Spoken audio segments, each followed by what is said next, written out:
చాలా చాలా తప్పు.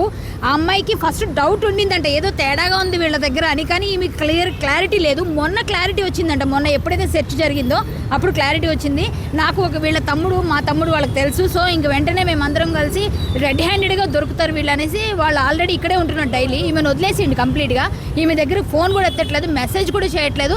పెళ్లి చేసుకొని ఒక బాబుని చేసిన తర్వాత, ఒక బాబు పెరిగిన తర్వాత, ఆ బాబుకి ఏమి చేయకపోయినా ఇప్పుడు ఇక్కడ ఆమెని ఇంకొక ఆమెను పెళ్లి చేసుకుంటానన్నాడు, ఈమెను వదిలేయడం చాలా తప్పండి. ఒక అమ్మాయిని ఇంత అన్యాయం చేస్తున్న ఇలాంటి వెధవులకైతే మాత్రం తగిన పనిష్మెంట్ కావాలి, గట్టిగా పనిష్మెంట్ కావాలి. అందులోనూ ఇండియన్ అని చెప్పేసి ఇట్లా మోసం చేయడం చాలా చాలా పెద్ద మోసం. ఎన్ని మోసాలు ఉన్నాయి అన్ని మోసాలు చేసేసాడు, అన్ని రకాలుగా చేశాడు. డబ్బులు తీసుకున్నాడు, సర్టిఫికెట్లు ఫేక్ తీసుకొచ్చాడు, ఫేక్ ఆధార్, ఫేక్ అన్ని ఐడెంటిటీస్ కూడా ఫేక్. ఇలాంటి మోసగాళ్ళని ఖచ్చితంగా తరిమి ఇండియా నుంచి కొట్టి పంపించాలి. ఇగో ఈ అమ్మాయికి అయితే మాత్రం న్యాయం జరిగే వరకు ఒప్పుకోమండి. పోలీసులు కూడా మేము ట్రై చేసి అన్ని జ్యూరిడిక్షన్స్ అటు ఇటు తిరిగి లాస్ట్కి ఇంకా మేమే, ఇంకా ప్రెస్ వాళ్ళందరూ వచ్చిన తర్వాత, పోలీసులు వచ్చిన తర్వాత వెళితే ఇలా జరిగింది.